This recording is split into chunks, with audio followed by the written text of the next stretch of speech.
Am I the asshole for telling my surrogate to stop acting like she was my husband's wife? My husband and I have been together for 5 years. We wanted kids, but because of my health problems, this wasn't possible. We decided to go with surrogacy. My friend nominated her sister, Brittany, 29. I agreed right away because I know Brittany and the family. We've set everything up, discussed payments, short and long-term plans, counseling, and doctor's appointments. We explored IVF and chose a private clinic to get it done. It all started after Brittany took a pregnancy test. She only told my husband, although she had both of our numbers. She only sent my husband a picture of the test while he was at work and sent me nothing when I gave her my personal contact info, but it was okay. Things got complicated when Brittany started having access to our credit cards for her own wants and claimed they were for the baby's needs.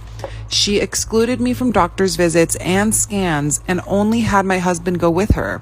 Her excuse was my husband drives and has time since I work and I'm quote unquote unavailable most of the time. I felt isolated from this experience but said nothing, knowing she's bearing a lot to burden, so I did have patience. My husband had no idea what was going on and if this was normal. This was new to us, so we didn't know. She's 7 months in, and last week she had us visit to discuss things that I thought we previously agreed on, but she said she changed her mind about, and her mom was there too. I heard Brittany out and was shocked when she gave me a list of how things should be from now on, since she said there was a lot of confusion in the past because of me stressing her out by complaining. She requested she get say in things like the baby's name after I deleted the list of names she sent to my husband. She wanted more access to my husband's credit cards and free time to get stuff done at her place. Also, more time with the baby than agreed on. Then wrapped up by saying only my husband should be with her in the delivery room and use the hospital as an excuse. I got up and firmly stated I don't agree on her new terms and that she had to stop acting like she was my husband's wife and that this was their baby. My husband didn't speak until she started crying. He asked me to sit down, but I said I had boundaries, reminded her what her role was and how she overstepped. Her mom went off and said her daughter was being mistreated when she put herself mentally and physically through the most selfless act for us to make a family. She had us leave then and told my friend, and then it got more complicated. I was told to apologize for what I said. Am I the asshole here?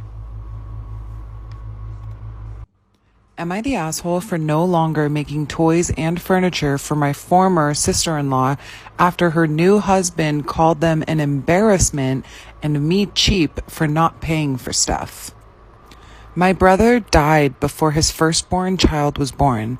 Because of this, I've had an above-average involvement in my nephew's life. One thing I've always done is build him toys and furniture. It was a way of providing without the awkwardness of handing over cash. Also, between my late brother's cash and life insurance via work, a trust was set up for my nephew for £500,000. He wasn't actually married to my sister-in-law. Now, via the lab at work, I've made him a lot of wooden or 3D printed toys, but also some simple handmade electronic toys.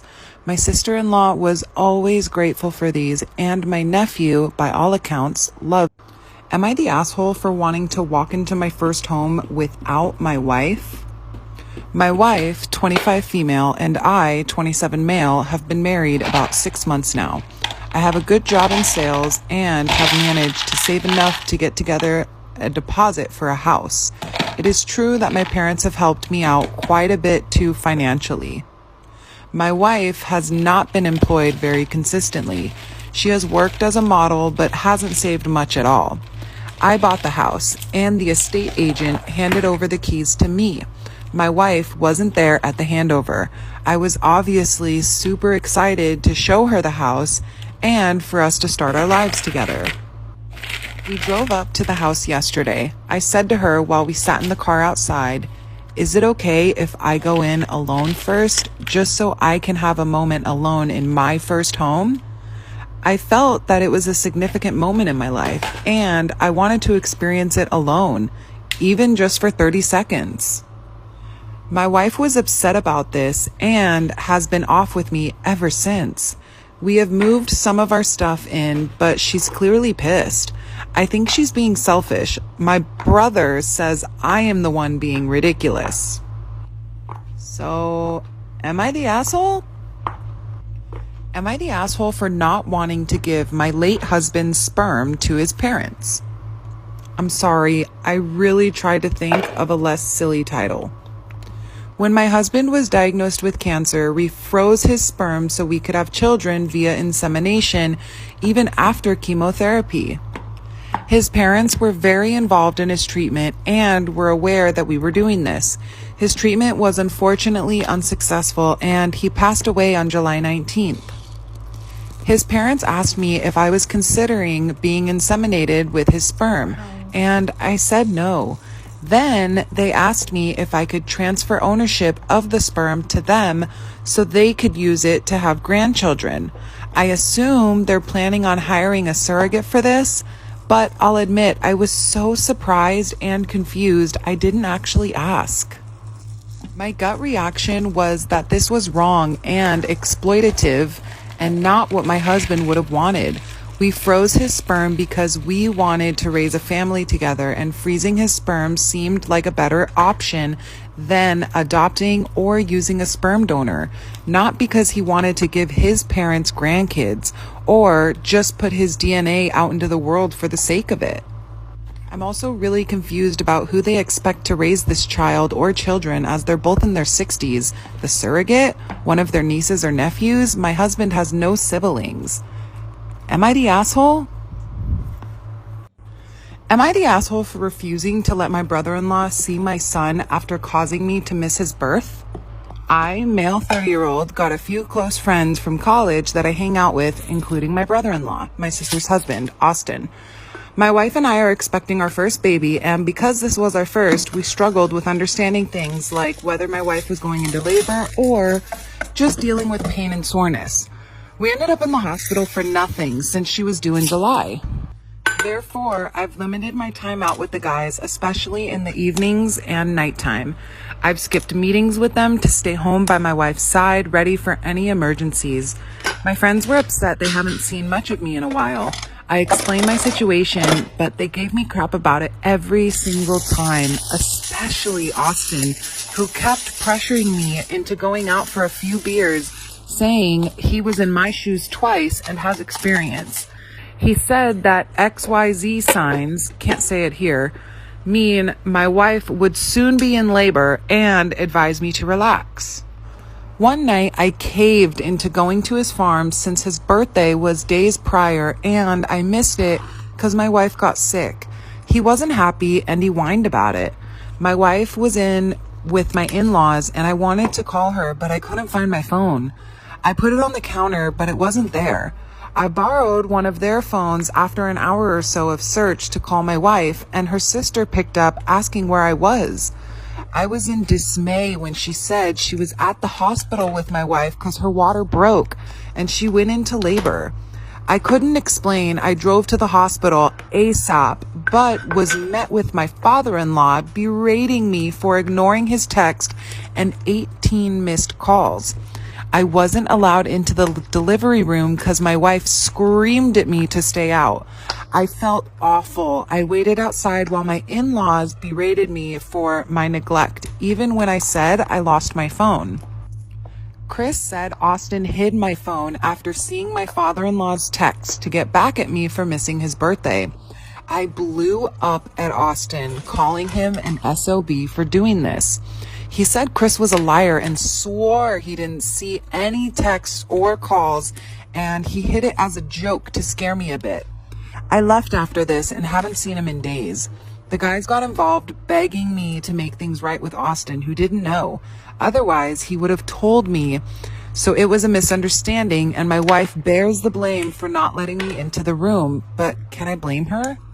I refused to see him. My sister says I should let Uncle Austin see little Timmy because he's longing to meet him as a family, and even cried and said I was being unfair to him. And am I the asshole for punishing my son after he said something racist? About a week ago, my family ordered Chinese food for delivery. When the delivery driver came to the door, my daughter, 16 female, was taking the cat upstairs to put in her room because he always tries to eat the food. My son, 13 male, loudly says, "Make sure to hide the cat from the Chinese guy," as I am at the door getting the food from the Chinese delivery driver. He very obviously heard what my son said and was upset by it. I quickly apologized and took the food. I told my son that racist jokes were completely unacceptable and very wrong, and he refused to admit that he was in the wrong. So later that night, I forced my son to write a sincere apology to the delivery driver. His name was on the receipt, as well as write a one-page paper on Chinese culture and a one-page paper on why racism is perpetuated by racist jokes and stereotypes.